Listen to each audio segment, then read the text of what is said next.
अस्सलाम वालेकुम वरहमतुल्लाहि वबरकातुहू। बिस्मिल्लाहिर्रहमानिर्रहीम। मेंटल हेल्थ की जब हम बात करते हैं तो हर घर में, हर ख़ानदान में हमें कोई ना कोई ऐसा परेशान इंसान नज़र आता है कि इस परेशानी की वजह से वो आगे प्रोग्रेस नहीं कर रहा।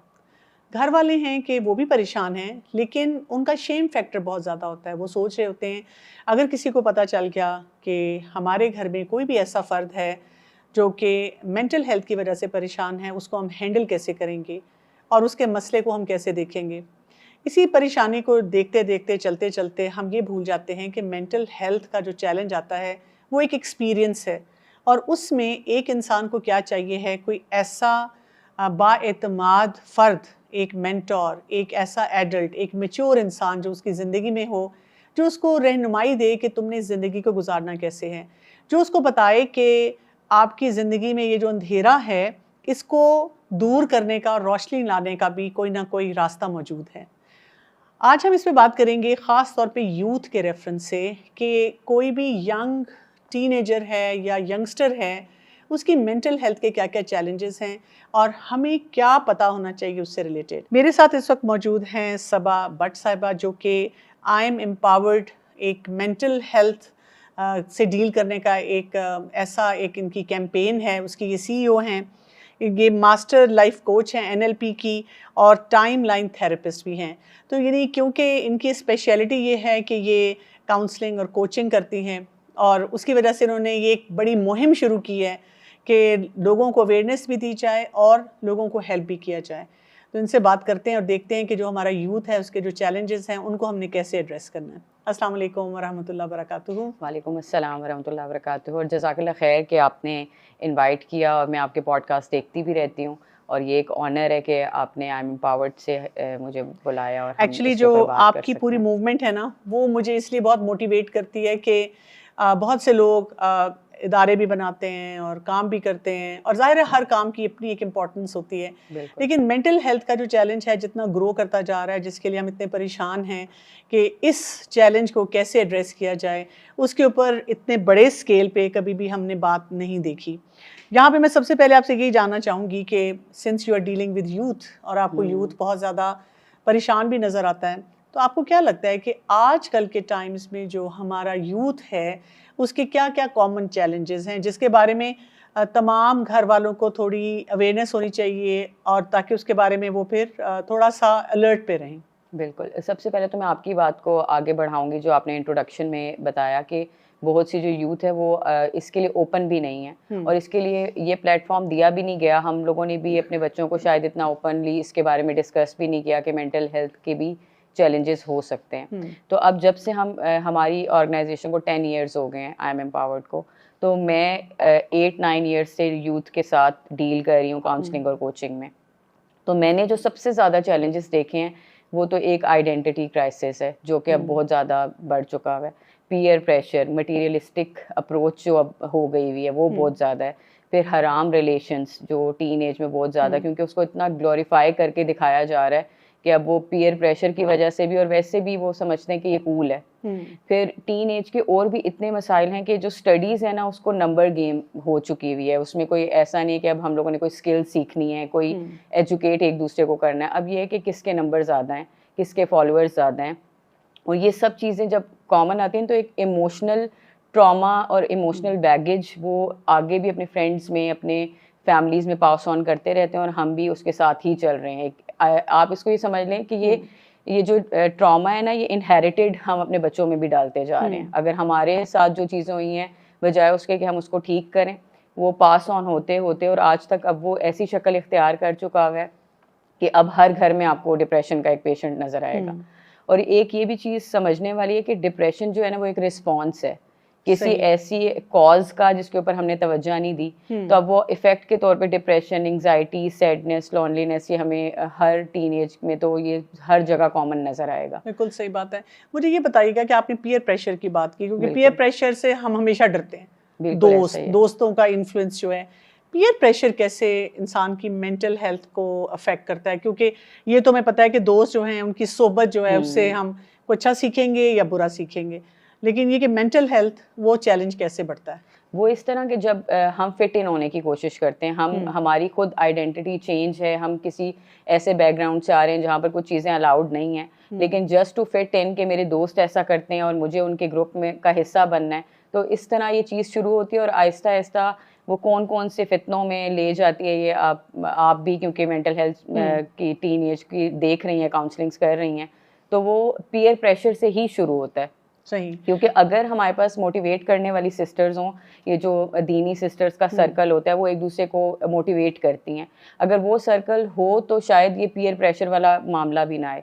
फिर उसमें ये होता है कंपैरिजन, जेलसी, अगर उसके पास लोग अब स्टेटस को जज करने का तरीका भी वो क्या पहन रहे हैं, वो क्या अपने पास कौन सा बैग है, वो कौन सी गाड़ी में आ रहे हैं, तो उस तरीके से ही उनको इज्जत दी जाती है। फिर वो अपने आप को फिट इन करने के लिए वो अपने घर वालों से छुप के चीज़ें करना शुरू करते हैं और फिर बाद में उनको इमोशनल गिल्ट आता है, स्पिरिचुअल गिल्ट फील करते हैं कि शायद हम काश हमने ना किया होता। और मैंने बहुत से केसेस ऐसे भी देखे हैं जब जिन लड़कियों की फ्रेंडशिप थी लड़कों के साथ और दूसरी लड़की मना भी करती थी, लेकिन जस्ट टू फिट इन के कहीं मुझे सर्कल से निकाल ना दिया जाए, उसने एक फेक फ्रेंड बनाया हुआ था जो था भी नहीं। अच्छा, एग्जिस्ट ही नहीं करता था, सिर्फ इसलिए बताने के लिए कि कहीं वो ये ना फील करें कि मैं कूल नहीं हूँ। कोई भी नहीं था, लेकिन वो अपने आप से बातें करना और अपने आप को कितना सबुटाश करते होंगे ये इस चीज़ के लिए। तो इसीलिए तो क़यामत वाले दिन इंसान रिग्रेट करेगा कि काश मैंने फलां को दोस्त ना बनाया होता। तो पीयर प्रेशर जो है ना, ये एक चैलेंज बन के रह गया हुआ है, इसलिए अपनी दोस्तियों को, अपने जो दोस्त हैं उनको बहुत सोच समझ के हमें बनाना चाहिए। और इसमें पेरेंटिंग का भी बहुत रोल है कि हम इतना ओपन हों अपने बच्चों के साथ, और हम अपने बच्चों के दोस्तों के साथ, हमें पता होना चाहिए कि वो कौन हमारे बच्चों के दोस्त हैं। ये आपने बहुत इंपॉर्टेंट बात की है कि मतलब पेरेंट्स को भी अवेयरनेस होनी चाहिए। मैंने देखा है कि बहुत दफ़ा पेरेंट्स अवेयर होते हैं और पेरेंट्स बातचीत भी करने की कोशिश करते हैं, लेकिन बच्चे जो हैं वो समझते हैं कि हम कोई, यानी एक हमारी जंग है कि हमारे वालिदैन अगर चाह रहे हैं कि हम अपने दोस्तों को छोड़ें या उनके बारे में मोहतात रवैया इख्तियार करें या किसी ऐसी कंपनी में रहें जो कि हमें कोई अच्छी चीज़ सिखाएगी, वो सुनने के लिए तैयार नहीं होते। ऐसे मौके पे जब वालिदैन ने सिखा भी दिया, बता भी दिया, समझा भी दिया, रिलेशनशिप भी बिल्ड करने की कोशिश की, लेकिन बच्चे हैं कि वो बात नहीं मान रहे, हम अपने इन यंगस्टर्स को कैसे ये ओनरशिप ट्रांसफ़र कर सकते हैं कि वो खुद से सही डिसीजन लें रिलेटेड टू मेकिंग फ्रेंड्स? अच्छा, जो डिसीजन मेकिंग है ना, वो सबसे आपने इम्पॉर्टेंट बात की है कि वो खुद से कैसे डिसीजन लें। तो हज़रत इब्राहीम ने जो अपने लिए दुआ की थी वो ये थी कि अल्लाह ताला मुझे क़ुव्वत फ़ैसला अता फ़रमाए और मेरे बाद आने वालों में मेरी सच्ची नामवरी बाकी रखें। ये एक इतनी कॉम्प्रिहेंसिव दुआ है जिसमें ये भी बताया गया कि हमें हर वक्त डिसीजन मेकिंग भी करनी पड़ेगी और हमें हर वक्त ये भी देखना पड़ेगा कि हमारा करेक्टर सोसाइटी में क्या रोल प्ले कर रहा है। सही। तो उसमें जो पेरेंट्स हैं, जो मैं समझती हूँ, मैं खुद भी एक पेरेंट हूँ, तो मुझे ऐसा लगता है कि पहले तो होता था ना कि एक स्टाइल की पेरेंटिंग हो रही है, तो हम कहते थे कि अच्छा ये बहुत हार्ड पेरेंटिंग कर रहे हैं, अब ये बहुत कहीं पर पेरेंट्स जो है वो बहुत सॉफ्टली डील कर रहे हैं। लेकिन अब जो है ना, हमें ब्लेंड ऑफ पेरेंटिंग चाहिए जिसमें हम अपने हर बच्चे को अलग तरीके से डील करें। अब जहाँ पे बात होती है ना कि हम बच्चों को अथॉरिटेटिव पेरेंटिंग नहीं करनी चाहिए, लेकिन मुझे ऐसा लगता है कहीं कहीं अथॉरिटेटिव होना पड़ता है, उनको बताना पड़ता है। हज़रत लुकमान ने जैसे अपने बेटे को समझाया था वक्त से पहले, तो हमें दुआ करनी चाहिए अपने बच्चों के लिए, लेकिन इतना ओपन एटमॉस्फेयर घर में रखना चाहिए कि एक दूसरे से बात कर सकें।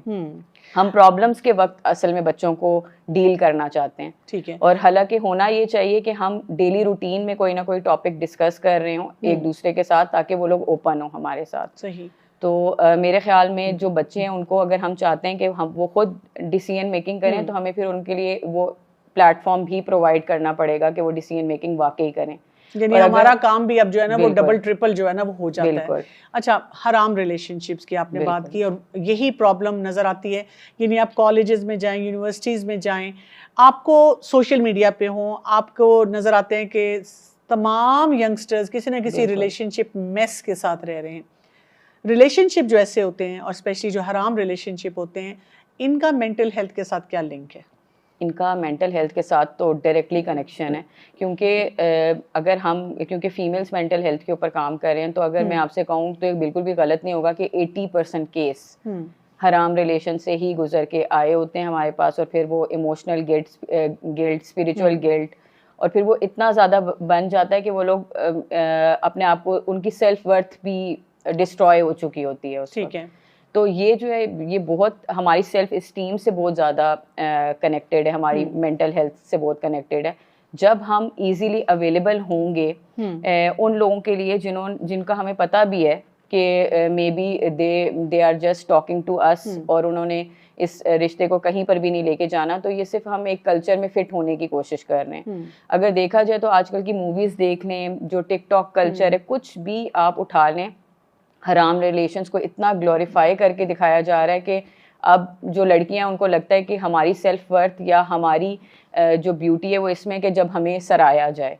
बिल्कुल तो सही। इसमें ये बहुत ज़रूरी है कि हम अपने बच्चों की पेरेंटिंग की भी बात आती है और हमारे टीचर्स की भी इसमें बहुत बात आती है कि हमें अच्छे उस्ताद मिलें, हमें अच्छे मेंटोर्स मिलें। जिस तरह अभी आपने थोड़ी देर पहले मेंटोर की बात की थी कि मेंटोर का होना भी बहुत ज़रूरी है लाइफ में, जिससे हम सीखें, जो हमें करेक्ट कर सके। अब जिस तरह अगर मैं पेरेंट हूँ तो ज़रूरी नहीं है कि मेरी पेरेंटिंग स्टाइल ठीक ही होगा, लेकिन अगर मेरे पास कोई मेंटोर नहीं होगा जिससे मैं इंस्पायर होके करूँ तो फिर शायद मुझे भी बहुत कुछ सीखने की कोशिश करनी पड़ेगी।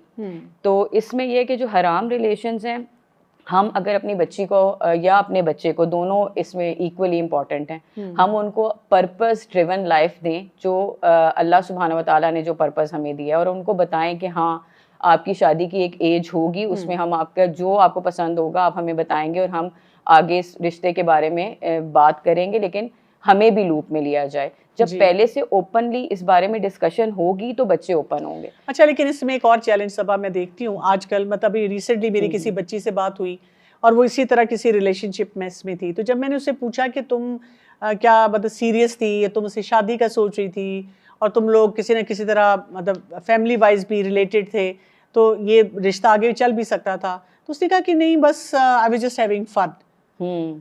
तो ये जो एक कॉन्सेप्ट हमारी बच्चियों में आ गया है कि कोई भी रिलेशनशिप जो है वो सिर्फ फन के लिए है, और पहले तो होता था ना कि लड़के सिर्फ एंजॉय कर रहे होते थे और उनका कोई प्लान नहीं होता था अगले 9-10 साल तक किसी से शादी करने का।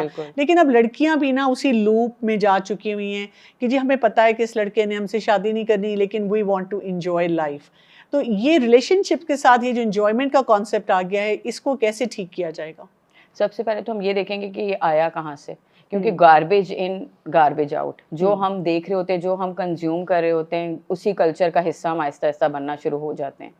तो ये जो कल्चर बन गया ना कूल या फिट इन होने का, ये जो हम सोशल मीडिया पे हाईलाइट रील्स देखते हैं लोगों की, perfect life, perfect body shape, perfect skin, perfect routine, तो ये सब कुछ देखते देखते ना इन लोगों ने अपने आप को इस चीज़ों में इतना खपा दिया कि शायद अपने ट्रू पर्पस, जो हमें आज का पता है कल का पता नहीं है कि हम यहाँ पर होंगे भी या नहीं, उस चीज़ के पीछे भाग रहे हैं, जिसको अल्लाह ताला ने कुरान में जिक्र भी किया है कि एक दूसरे से compete करने के लिए जो मफहूम है, आप कब्र तक की आपको चीज़ ले जाएगी, माल की हिर्स वगैरह जो है।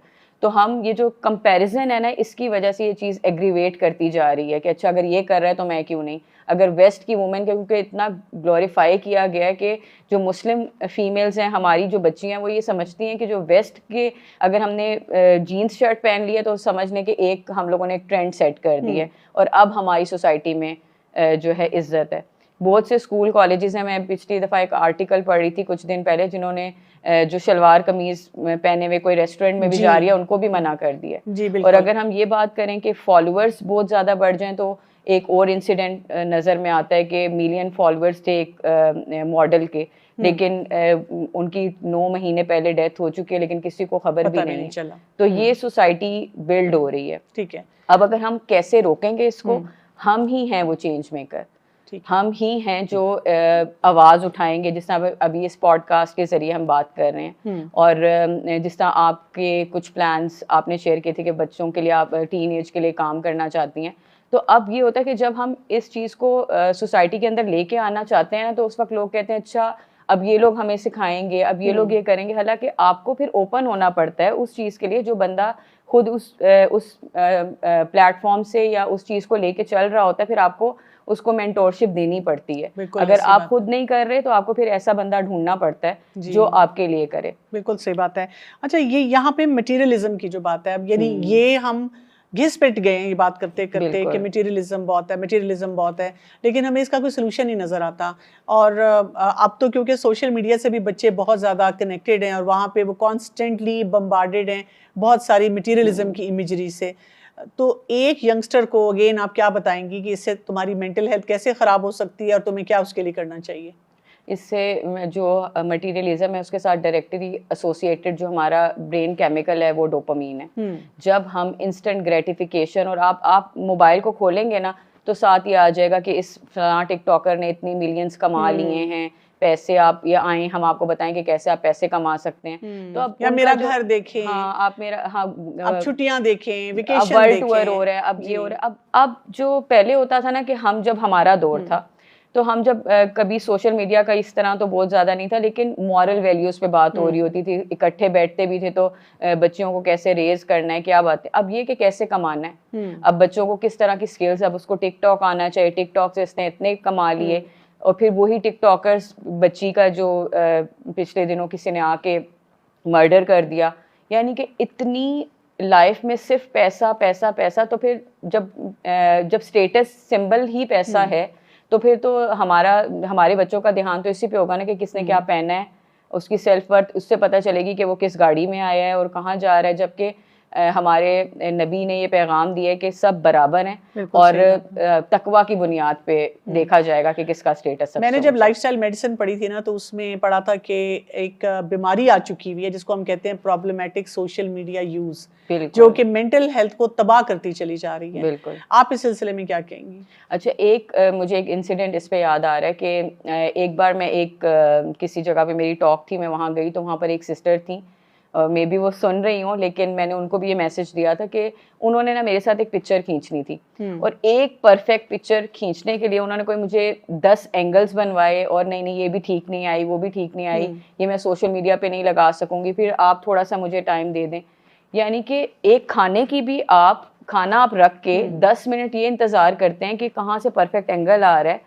तो आप ये सोचें कि आप अपने ज़िंदगी के 10 मिनट वो ज़ाया कर रहे हैं। वो 10 मिनट आप अल्लाह का जिक्र कर सकते थे, आप कुछ ऐसा गेन कर सकते थे नॉलेज, लेकिन फिर वो ये एक सेल्फी कल्चर है, और ये एक पूरा फियर ऑफ मिसिंग आउट, एक जो है वो है फोमो, उसका एक ऐसी टाइप है जिसको अभी इसके ऊपर काफ़ी रिसर्चेस हो रही हैं अभी भी, कि एक परफेक्ट सेल्फी के ऊपर लोगों की जानें चली जाती हैं। इसके ऊपर एक पूरा आर्टिकल आया था जिसमें एक बंदा नायग्रा फॉल के ऊपर सिर्फ एक परफेक्ट पिक्चर लेना चाह रहा था और मर गया। हमारे यहाँ पे भी हर वक्त हमें पता चलता रहता है किस किस्म की एक्टिविटीज़ हो रही हैं, लेकिन मसला यहाँ पे ये है कि हम खुद भी जैसे सोशल मीडिया पे हैं, अब हम कोई अच्छी एक्टिविटी करते हैं और जब मैं बाद में खोल के देखती हूँ तो मज़ा तो बहुत आता है कि वो लाइक है, हिट है, अच्छी कमेंट है, फॉलोअर्स बढ़ रहे हैं, ठीक है। तो ये चीज़ बहुत ही एडिक्टिव नेचर की है। अच्छा, मैं और आप तो देखें तो हम सोचते हैं कि हम तो क्योंकि एक कॉज के लिए काम कर रहे हैं, तो अल्हम्दुलिल्लाह अल्लाह ताला इस काम को फैला रहा है, बहुत से लोग इसको सुन रहे हैं, उनको अवेयरनेस हो रही है, हम अपने लिए सदका जारिया बनाना चाहते हैं, हम यही काम करना चाहते हैं। लेकिन एक यंग बच्चा बच्ची जो हैं वो जब देख रहे हैं कि लाइक्स, हिट्स, कमेंट्स, फॉलोअर्स कितने हैं कितने नहीं हैं, और एक टेंशन का वहाँ पे माहौल बना हुआ है, ये चीज़ मेंटल हेल्थ को कितना ख़राब करती है? बहुत ज़्यादा ख़राब करती है। ये ऐसा ही है जैसे अगर फ़र्ज़ करें हम लोग 5 सिस्टर्स का एक ग्रुप था और उनमें से कोई एक नाराज़ हो गया और चला गया, तो हम लोग ये कहें कि हमारा एक जो फ्रेंड सर्कल था ना वो कम हो गया।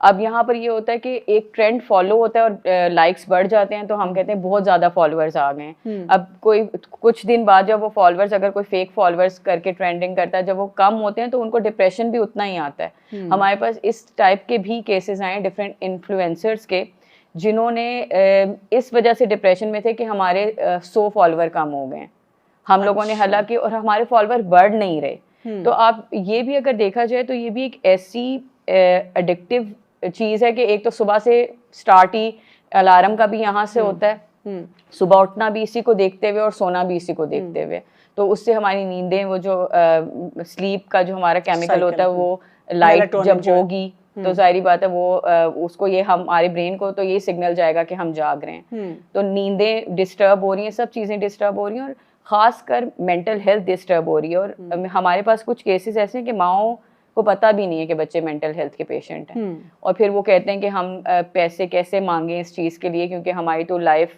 जो ख़राब हो चुकी हुई है हराम रिलेशंस की वजह से भी या डिफरेंट एस्पेक्ट्स की वजह से, लेकिन अब हम घर में ओपनली इस चीज़ को डिस्कस नहीं कर सकते। अच्छा, यहाँ पे आपने जैसे पेरेंट्स की बात की ना, तो ये एक बहुत बड़ा चैलेंज हो चुका हुआ है, यानी कि बच्चे का मेंटल हेल्थ का चैलेंज है। अब उसमें 2 सिनेरियोज आ रहे हैं।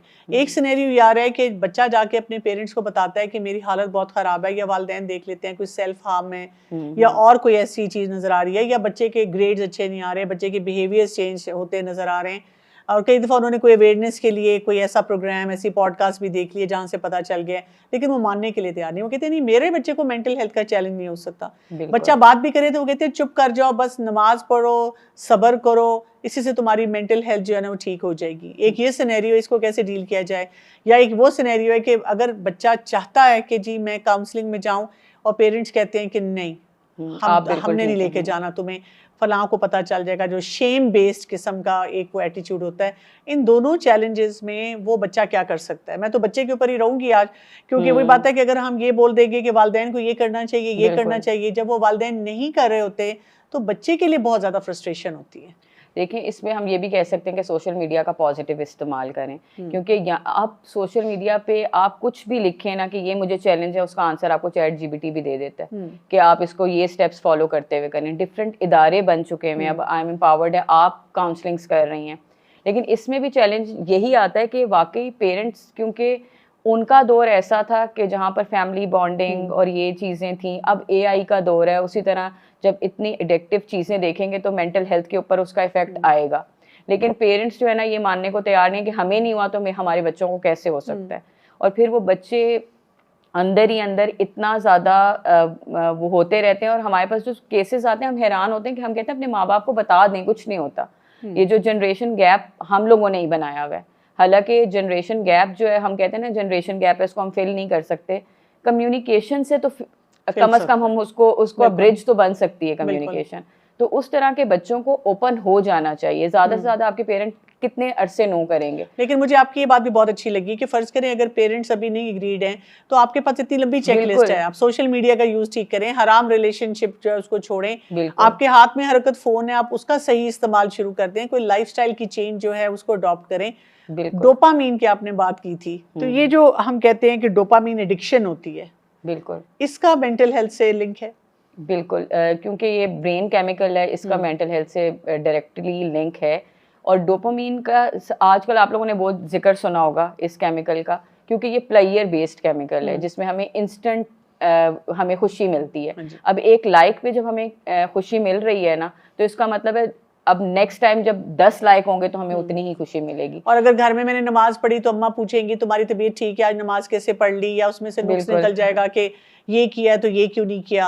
यानी हम कई दफ़ा अगर कोई एक अचीवमेंट होती भी है बच्चे की घर में, तो हम उसको अप्रिशिएट करने के बजाय वहीं पे उसको डिस्कार्ड कर देते हैं। बिल्कुल।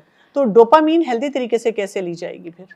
डोपामीन वैसे ये जो डोपामीन है, इसके अलावा एक और भी केमिकल है जिसका नाम है ऑक्सीटोसिन। ऑक्सीटोसिन वो केमिकल है जब हम कुछ बहुत फॉर द सेक ऑफ अल्लाह अगर आप कुछ करते हैं ना, तो जो आपको प्लेयर फील होता है, जिसमें आपको इंस्टेंट ग्रेटिफिकेशन का दूर दूर तक कोई ताल्लुक ना हो, और आपको पता हो कि इंशाल्लाह Allah will reward me for this. तो ये जो होता है ना, ये आप अपने ऑक्सीटोसिन को बढ़ाएं डोपामीन को कम करने के लिए।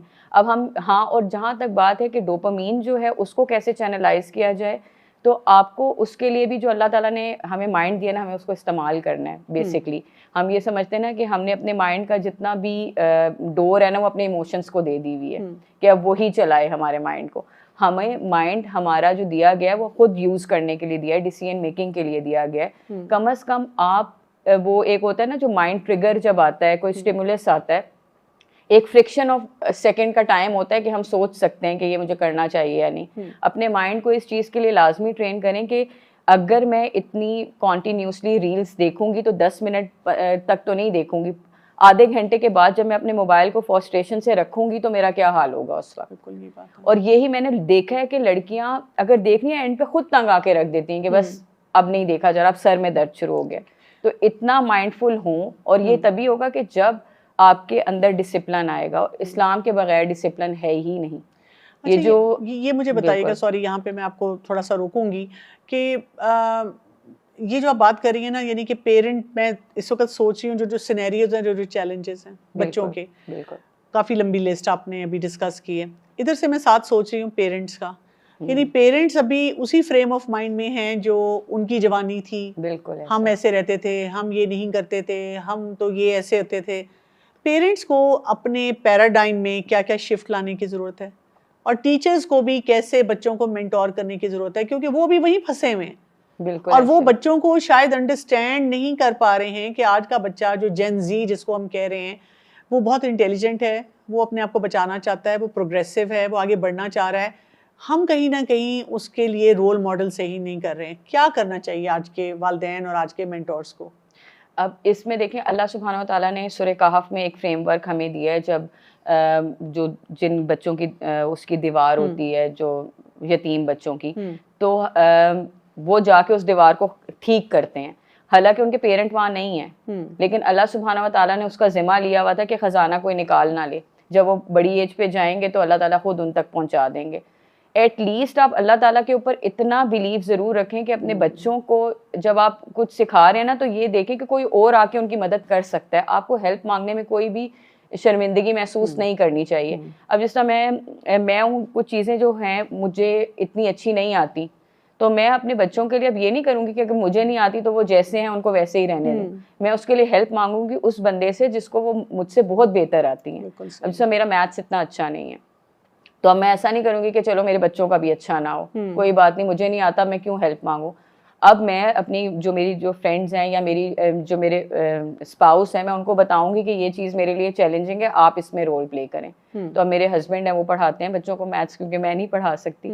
और इसके अलावा भी हमारी जब आपस में हम फ्रेंड्स की कम्युनिकेशन होती है, तो हम ये बात करते हैं कि अगर मेरे बच्चे को कोई चीज़ नहीं आती, तुम्हें ज़्यादा अच्छी आती है तो तुम बता दो। प्लस ये भी होता है कि कई दफ़ा बच्चा जो होता है ना, वो पेरेंट का इन्फ्लुएंस नहीं लेना चाह रहा था उस एरिया में, लेकिन अगर आपके कोई और दोस्त हैं, कोई साथी हैं, वो उनकी बात आराम से सुन लेते हैं। तो अगर आपको लगता है कि वो किसी और की बात सुन रहे हैं, तो आप उनकी कंपनी में उनको बिठाएं ताकि वो वहां से सुनकर अपनी इस्लाह कर सकें। बिल्कुल। अच्छा, इस्लाम, जब हम इस्लाम की बात करते हैं तो अक्सर लोग ना मेंटल हेल्थ को इस्लाम से डिटैच करते हैं।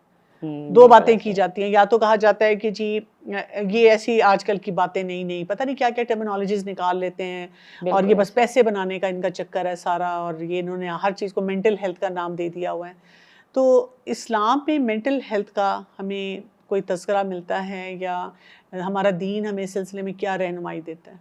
पहले तो ये सवाल है, फिर दूसरा साथ आ जाता है कि एक जो ये मसला बहुत आता है कि ये ईमान की कमज़ोरी है कि अगर आपको मेंटल हेल्थ का कोई चैलेंज आ रहा है। सबसे पहले तो हम ये देखेंगे कि क्या हमारा दिमाग जो है हमारे जिस्म का हिस्सा नहीं है। सबसे पहले तो हम ये देखेंगे ना, जब हमारा दिमाग हमारे जिस्म का हिस्सा है, तो इसका मतलब है कि अल्लाह सुब्हाना व तआला ने एक पूरा मुकम्मल इंसान जब बनाया, तो उसकी हर चीज़ कुरान में मौजूद होगी।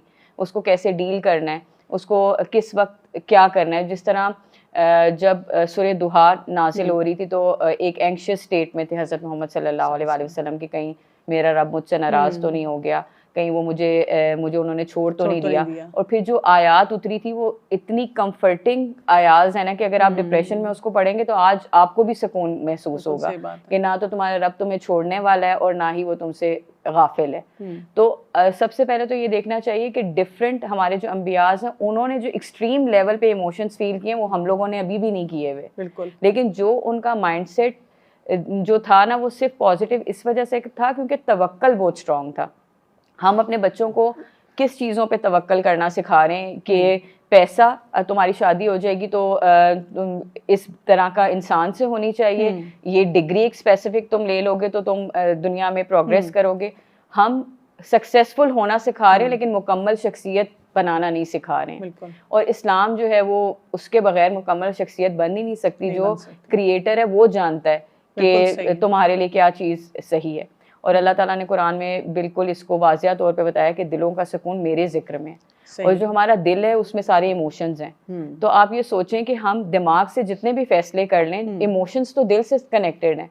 और हम अक्सर जो डिप्रेशन एंग्जाइटीज़ के पेशेंट होते हैं, वो अपने इमोशंस की वजह से ही ज़्यादा परेशान हो रहे होते हैं। बिल्कुल। तो जब रूह को उसकी ग़िज़ा नहीं मिलेगी तो हम कैसे सर्वाइव कर सकेंगे। और जो दूसरी बात आपने की कि इसके ये जो एक स्टिग्मा बन गया हुआ कि दोनों चीज़ें अलग अलग हैं, तो सबसे पहले तो ये है कि हाँ आप ये सोच सकते हैं कि दोनों चीज़ें अलग हैं, सोचने में कोई पाबंदी नहीं है, लेकिन मेडिकल साइंस भी इतनी रिसर्चेस करने के बाद इसी नतीजे पे पहुंच रही है कि अगर स्पिरिचुअलिटी को हिस्सा बनाया जाए मेंटल हेल्थ का, तो ये जो सुसाइडल रेट हैं, मेंटल हेल्थ चैलेंजेस है, डिप्रेशन है, उसमें बहुत ज़्यादा हद तक कमी आ सकती है। मैं भी, बल्कि किसी ने मुझसे जिक्र किया कि एक हार्वर्ड की रिसर्च आई है जिसमें वो कह रहे हैं कि आपकी स्पिरिचुअल इम्यूनिटी अगर स्ट्रांग होती है तो उसके साथ आपकी इमोशनल इम्यूनिटी स्ट्रांग होती है, और अगर इमोशनल इम्यूनिटी स्ट्रांग हो तो फिजिकल इम्यूनिटी भी स्ट्रांग हो जाती है। तो यानी कि वो मेन जो उसको दे रहे हैं इंपॉर्टेंस, वो आपकी स्पिरिचुअल इम्यूनिटी को दे रहे हैं। हमारा आज का नौजवान जो है वो कई दफ़ा मतलब इतना वो इंटेलिजेंट है, इतनी बातें समझता है, और उसको मेंटल हेल्थ का जितना पता है शायद वही बात है कि पिछली जनरेशन को नहीं पता, लेकिन फिर भी वो इतना ओवरवेल्म्ड है, उसको एंजाइटी हो रही है, उसको पैनिक हो रहा है, उसको नींद नहीं आ रही, उसे काम नहीं किए जा रहे, उसको समझ आ रही है कि ओवरवेलमिंग थॉट्स हैं मुझे बहुत ज़्यादा, लेकिन they are hesitant to go for therapy. यानी उनके अंदर कोई शेम है, कोई गिल्ट है, वो समझते हैं कि मुझे खुद अपने लिए स्टैंड लेना चाहिए। कैसे उनको हम समझा सकते हैं, कायल कर सकते हैं कि उनको फ़ौरन हेल्प ले लेनी चाहिए? पहले तो 2 टाइप के लोग मैंने देखे हैं अपनी इस प्रैक्टिस में। कुछ लोग तो कूल नज़र आने के लिए भी एक थेरेपिस्ट का होना ज़रूरी समझते हैं, क्योंकि आजकल वेस्ट में क्योंकि हर एक के पास थेरेपिस्ट है, तो सिर्फ ये कहने के लिए कि हाँ मैं तो डिप्रेशन में हूँ, मैं तो एंग्जाइटी में हूँ, तो इस टर्मिनोलॉजीज़ को भी इतनी फ्रीक्वेंट यूज़ कर लिया गया कि ये तो हर वक्त डिप्रेशन में ही रहता है, ये तो हर वक्त एंग्जाइटी में रहता है, यानी कि माँ बाप भी समझते हैं हाँ बस ऐसे ही है, अभी डिप्रेशन में फील कर रहा था, अब ठीक हो गया। लेकिन बाज़ लोग ऐसे हैं जो जेन्युइनली इस चीज़ से गुजर रहे हैं, लेकिन वो ओपन अप नहीं कर रहे। इसमें जो बंदा इस चीज़ से गुजर रहा होता है वो शायद ओपन अप करने में हेजिटेट हो रहा होता है, लेकिन हम सबको इर्द गिर्द वालों को अपनी जो एक है ना आइज़ ओपन रखनी चाहिए कि एक बंदा जो डे टू डे लाइफ के जो काम करता था अब वो नहीं कर पा रहा, जो मुझसे फ्रीक्वेंटली मिलती थी मेरी दोस्त, अब कम कर दिया हुआ है उसने। मेरी मदर हैं, मैं उनसे रोज़ बात करती थी, अब मैं कम कर रही हूँ, तो इसका मतलब ये है कि कहीं ना कहीं कोई ना कोई प्रॉब्लम तो चल रहा है। तो इर्द गिर्द के लोगों को भी अपने आप को थोड़ा सा वास्ट नज़र रखनी पड़ेगी, क्योंकि अब ये एज ही ऐसी है। आप सोशल मीडिया उठा लें और आप देखें कोई आज किसी ने सुसाइड कर ली, आज किसी बच्चे ने सिर्फ इस वजह से कि नंबर कम आ गए हैं इस वजह से सुसाइड कर ली, यानी कि हम लोगों ने प्रेशर किस चीज़ पे दिया हुआ है कि तुम लोगों ने अगर अच्छे नंबर ना लिए तो ज़िंदगी ख़त्म हो जाएगी, अगर तुम्हारी एक स्पेसिफिक पर्सन से शादी नहीं हुई तो ज़िंदगी ख़त्म हो जाएगी। जबकि हमें इनको बियॉन्ड एवरीथिंग हमें ये बताना चाहिए था अपने बच्चों को, या उन बच्चों को भी ये समझना चाहिए कि शादी हो जाएगी, व्हाट नेक्स्ट, ये हमारी एक माइलस्टोन है, जो मीन्स ऑफ लाइफ है जो हम अचीव करते हैं। वो हमने समझा हुआ है जो अंग्रेजों का है ना फॉर्मूला, हैप्पीली एवर आफ्टर। शादी हो जाएगी तो फिर कोई मुश्किलात ही नहीं आएंगी। वो जब अगला पैकेज शुरू होता है ना तो फिर हम फिर परेशान बैठे होते हैं, क्योंकि हमने अपने स्किल्स के ऊपर तो काम ही नहीं किया होता ना, अपने आप को डेवलप नहीं किया होता। अच्छा, अगर मैं आपसे, आपका माशाल्लाह इतना एक्सपीरियंस है, आपसे पूछूं कि वो कौन से साइलेंट किस्म के साइंस होते हैं कि कोई भी एक यंग इंसान जो है वो इमोशनली डूब रहा है इस वक्त और वो थेरेपी को रेजिस्ट कर रहा है, और उसके जो इर्द गिर्द लोग हैं उनको हाई अलर्ट पे होना चाहिए, और उसको किसी न किसी तरह या हेल्प दिलवानी चाहिए या ख़ुद कोई ऐसे तरीके सीखने चाहिए कि उनको किसी न किसी लेवल पे वो सपोर्ट दे सकें? अच्छा, इसमें ना डिफरेंट साइंस हैं, लेकिन कुछ ऐसे हैं जो हम सब लोग मिलके भी अगर आइडेंटिफाई अपने घर में करना चाहें तो हम कर सकते हैं। एक बच्चा जो चीज़ें बहुत खुशी से करता था, या एक बच्ची जो टीन एज में वो चीज़ें बहुत खुशी से करती थी, अब वो नहीं करती, आइसोलेशन में रहना शुरू कर दिया कि अपने ही कमरे की हद तक, और हर वक्त मोबाइल पे या लोगों के साथ सोशली कनेक्ट ना करना, यहाँ तक कि माँ बाप के साथ भी सोशली कनेक्ट ना करना। और फिर इसके अलावा हम लोगों ने इतना उनको प्रेशर दे दिया हो कि वो स्टडी जो कर रहे हैं वो उसमें खुश भी नहीं है, बस हमने खुद से कह दिया हुआ कि ये सब्जेक्ट्स पढ़ लो या ये चीज़ें कर लो। जब आप ये देखना शुरू कर दें कि उनकी बॉडी लैंग्वेज में चेंज आना शुरू हो गया है, उन्होंने खाना या तो बहुत ज़्यादा शुरू कर दिया या बहुत कम शुरू कर दिया है, या उन्होंने सोशल गैदरिंग को आहिस्ता आहिस्ता छोड़ना शुरू कर दिया है, और आप लोगों से कुछ भी बातचीत कम कर दी है, और अगर ये दौरानिया आपका 1 हफ्ते से ज़्यादा हो गया तो इस वक्त तो बहुत ज़्यादा उनको ज़रूरत है कि उनको सबसे पहले तो आप खुद हील करने की कोशिश करें, खुद उनसे बात करने की कोशिश करें, इतना ओपन और एटमॉस्फेयर लाजमी रखें। लेकिन अगर इससे कहीं ज़्यादा टाइम गुजर गया है, 2-2, 3-3 महीने गुजर चुके हैं, तो फिर आप थेरेपिस्ट से ज़रूर कंसल्ट करें। बिल्कुल। अच्छा, नॉर्मल एक जो टीनेजर होता है उसके भी मूड स्विंग्स होते हैं ना, वो जब जवानी के फेज में आता है, वो हार्मोनल चेंजेस आती हैं, तो एक नॉर्मल मूड स्विंग और फिर अगेन जहाँ मेंटल हेल्थ का प्रॉपर चैलेंज आ रहा है उसके दरमियान में हम कैसे डिफरेंशिएट करेंगे? देखिए, जो नॉर्मल मूड स्विंग्स होते हैं ना, वो थोड़ी देर बाद आपको खुद बच्चा नॉर्मल नजर आएगा। आप उसने गुस्सा किया, थोड़ी देर बाद वो आके कह भी देगा मामा सॉरी, मेरे से उस वक्त मैंने गलती से ये कर दिया था। लेकिन जो आप अगर ये देखें कि वो मूड स्विंग्स भी इतने हैं कि बाइपोलर आपको नजर आ रहे हैं कि किसी वक्त में बहुत खुश है, किसी वक्त में बिल्कुल खुश नहीं है, तो फिर उस वक्त आपको ना ये देखना पड़ेगा। सबसे जो कॉमन चीज़ है ना, जो अगर हम स्टार्ट कर दें, वो ये है कि बातचीत करना स्टार्ट करें। हम लोग असल में इसके ऊपर कहते हैं कि चलो जब वक्त आएगा तो बात करेंगे। वक्त जब आता है ना, तो फिर वो वक्त नहीं रहता कि हम उस वक्त ये डिसीजन मेकिंग करें, ये करना है ये नहीं करना। वक्त जब आता है फिर हमें बस एक्शन लेना होता है। बिल्कुल सही बात। तो आप कम से कम अपने बच्चों के लिए इतने ओपन जरूर, और बच्चे भी, आजकल के बच्चे बहुत स्मार्ट हैं, उनको हर चीज को वो पहुंच जाते हैं, चैट जीपीटी से पूछ लेते हैं। और अब तो चैट जीपीटी से इतनी बातचीत है कि लोग नॉर्मल इंसान को भूल चुके हैं और चैट जीपीटी से ही डिस्कशन चल रही होती है। ये भी नॉर्मल नहीं है। हाँ जी। अगर देखा जाए तो आप एक ह्यूमन से मशवरा नहीं ले रहे और आप एक रोबोट से मशवरा ले रहे हैं, तो ये भी नॉर्मल नहीं है। लेकिन ये कि अब हमें ना, ये जो बेशक ये एआई का दौर है और हो सकता है आगे आगे दौर में हम भी हर चीज़ जो कम्युनिकेट कर रहे हों वो इन्हीं चीज़ों के थ्रू कर रहे हों, लेकिन ये हमारा राइट है और ये हम लोगों को करना चाहिए कि हम सोशली दोबारा से कनेक्ट करें, दोबारा से अपने बच्चों को एक दूसरे के साथ मिलकर कुछ ना कुछ करें। और इस तरह के सर्कल्स को सब टीन एज लड़कियों को भी ज्वाइन करना चाहिए। मैंने ना ये ज़रूर देखा है कि आजकल की जो बच्चियां हैं ना, अगर वो दीन पे जो हैं तो वो इतनी ज़्यादा है माशाल्लाह बारकल्लाह, कि अभी हमारी ऑर्गेनाइजेशन में सब यंग लड़कियां हैं और वो इसी सोसाइटी का हिस्सा हैं। लेकिन जब वो इस तरफ आई हैं तो हम उनसे सीख रहे होते हैं। एक्चुअली हेल्दी एक्टिविटी में एंगेज हो गई है ना वो, तो जब आप किसी कॉज में आ जाते हैं तो फिर ऑटोमेटिकली आपके अंदर वो एक जोश और जज्बा आ जाता है। अच्छा, जो ऐसे वालिदैन हैं जिनको नज़र तो आ रहा है कि उनके बच्चों का चैलेंज है, वो ना अपने ऊपर सारा ब्लेम लेते हैं। मैंने बहुत से ऐसे वालिदैन भी देखे हैं कि they have done very good job with their kids. उन्होंने अपने बच्चों की तरबियत भी की, उनको अच्छी तरह से सिखाया भी, अपनी तरह से जो कुछ कर सकते थे। कुछ छोटी मोटी गलतियां की होंगी, लेकिन उनके बच्चे जो हैं वो बहुत मेस्ड अप हैं। वो किसी तरह से भी बात सुनने के लिए तैयार नहीं है। हमें जैसे आप देखें ना, नूह अलैहिस्सलाम के बेटे का भी पता चलता है। और ऐसे वालिदैन इतना गिल्ट ले रहे होते हैं कि हमने कहाँ गलती की, वो एक शेम में होते हैं। हम ऐसे वालिदैन को कैसे कॉन्फिडेंस दे सकते हैं? एक तो ये कि वो हेल्प भी ले लें, दूसरा ये कि वो इतना ना अपने आप को ब्लेम करें, बल्कि ये कि कोई और पॉजिटिव करने वाले काम जो हैं उनकी तरफ तवज्जो दें। अल्लाह सुब्हानहू व तआला टोल्ड अस इन कुरान कि I created you in tribes, मैंने तुम्हें कबीलों में पैदा किया ताकि एक दूसरे को अंडरस्टैंड करो। और उसमें अंडरस्टैंडिंग का मतलब ये एक दूसरे से सीखें हम। तो अब सबसे पहले तो ये देखना होगा कि जो पेरेंट्स हैं वो अपने बच्चों को बहुत ज़्यादा अगर स्पेस दे रहे हैं और वो ये समझ रहे हैं कि इतना सब कुछ करने के बावजूद भी हमारे बच्चे में वो चीज़ नहीं आई, तो अल्लाह ताला ने एक और भी चीज़ जो हज़रत मोहम्मद सल्लल्लाहु अलैहि वसल्लम को कही थी कि तुम्हारे ज़िम्मे जो है ना वो पैगाम पहुंचाना, हिदायत मेरे ज़िम्मे है। तो हमें सबसे पहले तो अपना कनेक्शन अल्लाह ताला के साथ स्ट्रॉन्ग करने की बहुत ज़्यादा ज़रूरत है कि अगर हम अल्लाह के ऊपर इतना तवक्कल रखते हैं ना कि अल्लाह सुब्हानहू व तआला हमारे बच्चों को ज़ाया नहीं होने देंगे, तो इंशाअल्लाह अल्लाह ताला नहीं ज़ाया होने देंगे। अल्लाह ताला ने कहा ना, मैं तुम्हारे साथ तुम्हारे गुमान के मुताबिक मामला करूंगा। दूसरा जो चीज़ है वो ये है कि मेंटोरशिप बहुत ज़रूरी है।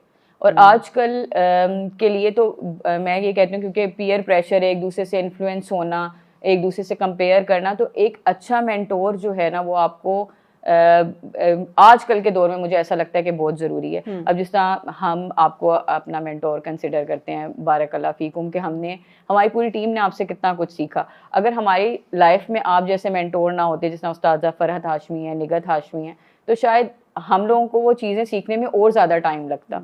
अब इसके अलावा अगर जो टीन एज में लड़कों के लिए कितना काम हो रहा है, यूथ क्लब में हो रहा है, इसहाक भाई कर रहे हैं काफ़ी काम, लड़कियों के लिए इतना काम हो रहा है। लेकिन वही बात है कि अब उन पेरेंट्स को बताना पड़ेगा ये इदारे बने हुए हैं, आपके बच्चों के लिए बने हुए हैं। अब इस वक्त लोग फिर ये क्वेश्चन करते हैं, अच्छा अब ये लोग भी चार्ज करेंगे, अब इन लोगों को भी हमें वो करना पड़ेगा, इनको तो फॉर द सेक ऑफ अल्लाह करना पड़ेगा। हर चीज़ जो आप जब आप एक ब्रांडेड सूट खरीदने के लिए 25,000 रुपये दे सकते हैं ना, तो आप अपनी मेंटल हेल्थ के लिए उससे कम या उससे ज़्यादा पैसे दे के आप एक बच्चे को एक सही ट्रैक पे लेके आ सकते हैं। जब एक बंदा अपना पूरा टाइम एक चीज़ के ऊपर लगा रहा है पूरी डेडिकेशन के साथ, तो आपको तो उसके लिए और सदका जारिया के लिए काम एक्चुअली हमने अपनी चाहिए। कभी भी ना जिसे कह सकते हैं ग्रोथ के ऊपर इन्वेस्ट करना नहीं सीखा हमने। बिल्कुल खाने बहुत ज़्यादा खाने पे और फिर बाकी वही बात है जो ज़ाहिरी चीज़ें हैं ना उनके ऊपर बहुत ज़्यादा पैसा लगाना सीखा है, लेकिन इसके ऊपर नहीं सीखा। एक और भी बहुत बड़ा क्वेश्चन आता है, लोग कहते हैं कि जैसे आप फर्ज करें आप किसी को कहती हैं कि जी आपको बाइपोलैरिटी है, या आप किसी को कहते हैं कि जी इसको डिप्रेशन है या इसको पैनिक अटैक होता है, वो कहते हैं ये सारी वेस्टर्न टर्म्स हैं, ये पता नहीं जी कहाँ से उठ के आ गए हैं और ये एक मुरब्बा सा बना देते हैं और हमें इन्फ्लुएंस करने की कोशिश करते हैं, ये जी कोई कंस्पिरेसी है इनके अंदर। ये जो है ना ये अजीब खवातीन है और ये अजीबोगरीब कॉन्सेप्ट जो हैं हमारे बल्कि बच्चों को और बच्चियों को बिगाड़ रहे हैं ना। ये तो क्या मेंटल हेल्थ के ऊपर काम करना ये सिर्फ कोई ये वेस्टर्न थॉट्स के मुताबिक या आइडियोलॉजीज के मुताबिक हम कर रहे होते हैं? बिल्कुल भी नहीं, क्योंकि हम सबसे पहले तो मेंटल हेल्थ के ऊपर काम ही इस्लाम ने किया है। वो किस तरह, जिस तरह हम लोगों ने आपको अभी थोड़ी देर पहले सूरह दुहा का पूरा पीछे का अगर आप पढ़ेंगे ना तो आपको पता चलेगा कि वो किस सिनेरियो में नाजिल हुई थी। इसके अलावा भी अल्लाह सुब्हाना व तआला ने सेवरल प्लेसेस पे कंफर्ट प्रोवाइड किया हज़रत मोहम्मद सल्लल्लाहु अलैहि वसल्लम को। जब वो हज़रत अबू बकर और हज़रत मोहम्मद सल्लल्लाहु अलैहि वसल्लम गार में थे तो अल्लाह ताला ने कहा कि do not grieve, indeed I am with you, कि मैं तुम्हारे साथ हूँ। बिल्कुल, वो इससे हमें ये पता चलता है कि अल्लाह सुब्हानहू व तआला ने ये हमें फ्रेमवर्क दिया है कि हायर अथॉरिटी के पास जब आपका तवक्कल होगा ना, फिर वो चीज़ें आपको इतनी परेशान नहीं करेंगी। दूसरी चीज़ ये कि क्या ये वाकई इस्लाम और मेंटल हेल्थ बिल्कुल अलग अलग हैं? तो ये इस्लामिक साइकोलॉजी जो लोग पढ़ते हैं, अगर आप IOU से आप लोग कर सकते हैं, पूरी एक डिग्री है उसके ऊपर, उसके अंदर उन्होंने हर जो वो एस्पेक्ट है ना उसके साथ कोई कुरानिक रेफरेंस रखा हुआ है। वो इतना अमेजिंग तरीके से उन्होंने डिफाइन किया हुआ है, तो आपको समझ आ जाएगी। जैसा मैं आपसे थोड़ी देर पहले भी जिक्र कर रही थी कि या तो हमारा ब्रेन हमारी बॉडी का हिस्सा ना हो या हमारा दिल हमारी बॉडी का हिस्सा ना हो, तो हम फिर कहें कि इसके लिए अलग से फ्रेमवर्क अल्लाह ताला ने दिया होगा या सोसाइटी ने दिया होगा या सो कॉल्ड वेस्ट ने दिया होगा। तो अगर हम डीप डाउन देखें तो वेस्ट ने भी इतनी रिसर्च के बाद कहा कि हाँ बिग बैंग हुआ था, हमने कुरान से रेफरेंस नहीं लिया। देखिए ना हमारा दिन हमें कहता है इल्मन नाफियन, यानी अगर आपने कुरान पढ़ लिया और उसके साथ आपको कोई ऐसी साइंस पता चलती है जो कि आपको नफ़ा बख्श इल्म देती है तो आप उसको इख्तियार कर सकते हैं। लेकिन हमारे लोग जो है ना वो एक अजीब सी वो जंग बना लेते हैं किसी के साथ भी। मेंटल हेल्थ के बारे में इदारों में कितनी बात होनी चाहिए, जिसमें मसाजिद शामिल हैं, स्कूल शामिल हैं, इसके अलावा कॉलेज यूनिवर्सिटीज़ शामिल हैं?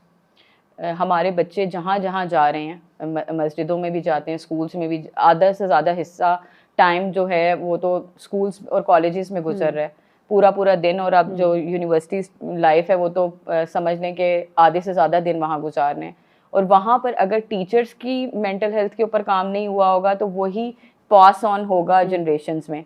और अगर बच्चों की मेंटल हेल्थ के ऊपर काम नहीं होगा तो हम एक ऐसी ही सोसाइटी बना रहे होंगे। अभी आप ये जिक्र करी थी कि अगर इसको बिल्कुल लोग समझते हैं कि बिल्कुल अलग अलग हैं और घरेलू ख़वातीन को तो खैर उसमें से दायरे से ही निकाला हुआ है ना कि इनको तो मेंटल हेल्थ इशू हो ही नहीं सकते।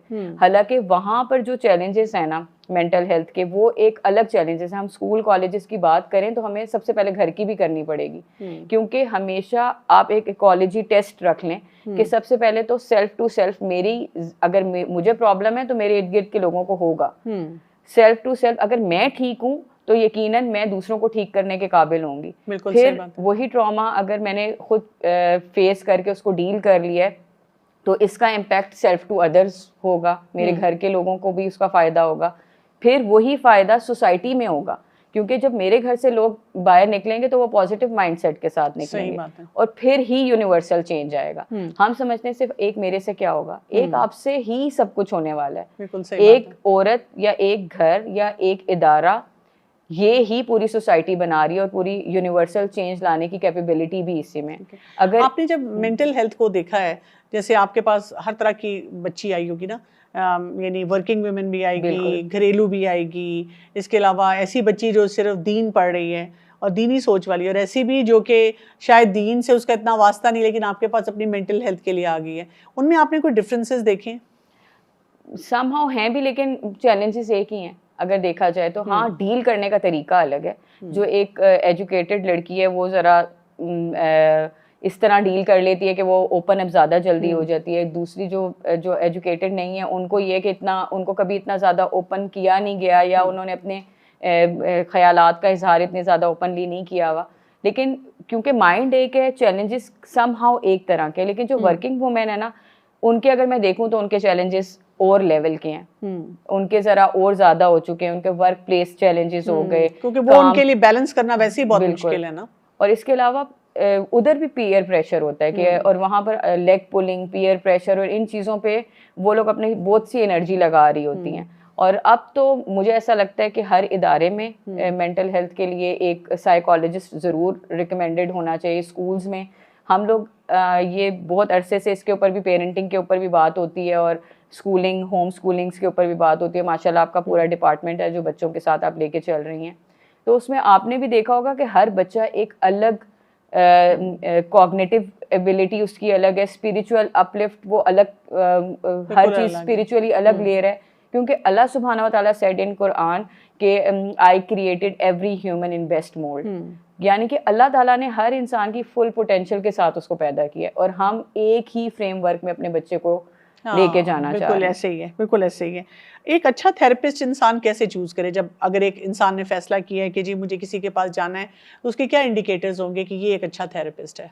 अच्छा, शायद मुझसे कुछ लोग इस जो मैं अभी आंसर देने लगी हूँ, शायद बाज़ लोग उससे इत्तेफाक ना करें, क्योंकि मुझे ऐसा लगता है कि आपको जब अपना थेरेपिस्ट ढूंढना चाहिए तो आप ये ज़रूर देखें कि वो इस्लामिकली कितना अलाइन है। क्योंकि बाज़ लोग ये कहते हैं कि नहीं, जो कॉग्निटिवली उसने ज़्यादा पढ़ा हुआ हो, उसकी ज़्यादा उसकी एक्सपर्टीज़ उस फील्ड में ज़्यादा, और मैं इससे बिल्कुल एग्री करती हूँ कि नीम हकीम भी ख़तरे जान होता है। आप बिल्कुल भी ऐसे लोगों के पास तो बिल्कुल ना जाएं जो सो कॉल्ड थेरेपिस्ट हैं।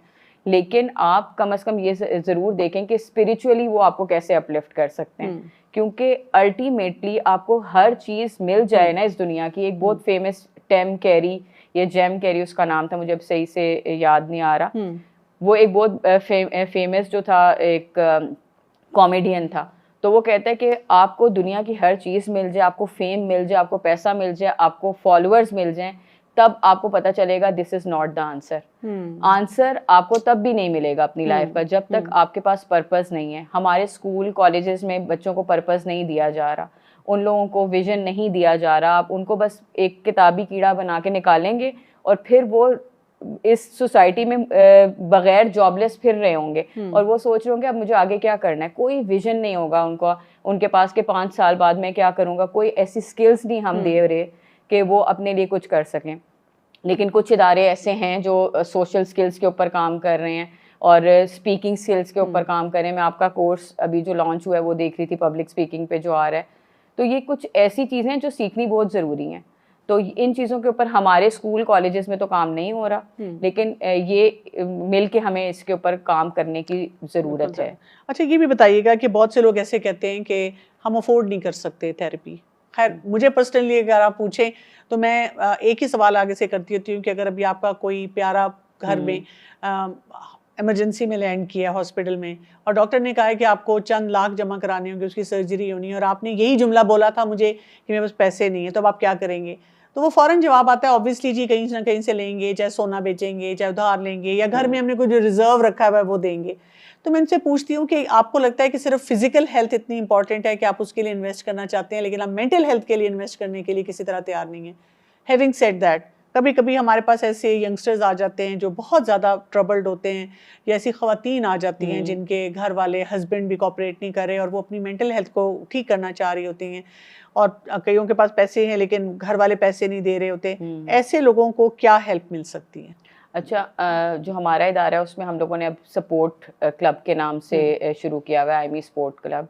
उसमें ये होता है जो लोग अफोर्ड नहीं कर सकते, तो जो लोग अफोर्ड कर सकते हैं वो उनके लिए स्पॉन्सर कर देते हैं। तो आप कम से कम इसकी अहमियत को ज़रूर समझें कि ये कितना ज़रूरी है क्योंकि हम ये नहीं कर सकते कि कोई भी हर चीज़ जो है ना उसमें कुछ ना कुछ आपको इन्वेस्ट करना पड़ता है। अब ऐसा नहीं हो सकता कि आपको हेल्प भी मिले और आप एक बंदे का पूरा टाइम वो लगाए आपके साथ और अपनी, क्योंकि उसकी वो फील्ड है, उसने उससे उसी से माश भी कमाना है, उसी से उसने अपना टाइम भी अच्छे तरीके से उसमें यूटिलाइज करना है और एक हलाल इनकम भी लेनी है। तो ऐसा हो नहीं सकता कि हम वो फ्री ऑफ कॉस्ट आपको प्रोवाइड कर दें अनटिल अनलेस कि एक ऐसा जेन्युइन केस है जिनके कोई कमाने वाले नहीं है, कुछ भी नहीं कर सकते। हम लोग यहाँ तक भी कहते हैं कि आप लोग जो कर सकते हैं आप कम से कम आप लोग आगे आ जाएं।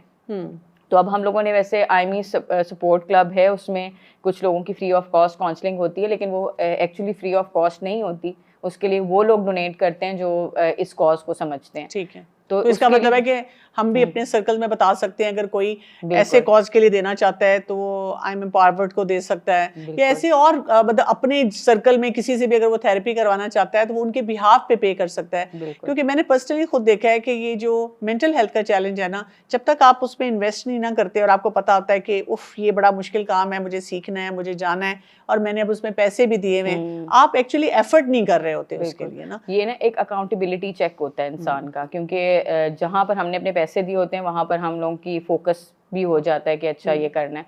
और फ्री ऑफ कॉस्ट चीज़ें आपको पता है कि उसको फॉर ग्रांटेड लिया जाता है, चाहे वो बिरयानी क्यों ना हो, फ्री ऑफ कॉस्ट मिल रही हो तो फिर लोग फिर पहुँच तो जाते हैं लेकिन ज़ाया करते हैं उन चीज़ों को। तो आप ये सोचें कि ये जो माल अल्लाह सुब्हाना व तआला ने हमें दिया है ना, उसको सही राइट जगह पे इन्वेस्ट करना ज़रूरी है। और सबसे बेस्ट इन्वेस्टमेंट अपने आप की ज़ात के ऊपर है, क्योंकि जब हमारा mind, body, heart and soul align नहीं है तो हम एक मुकम्मल शख्सियत नहीं बन सकते। और अगर मैं अपनी बात करूं तो मैं खुद डिप्रेशन की सर्वाइवल हूं और I am empowered is a product of after that कि मैंने उसको बनाया था।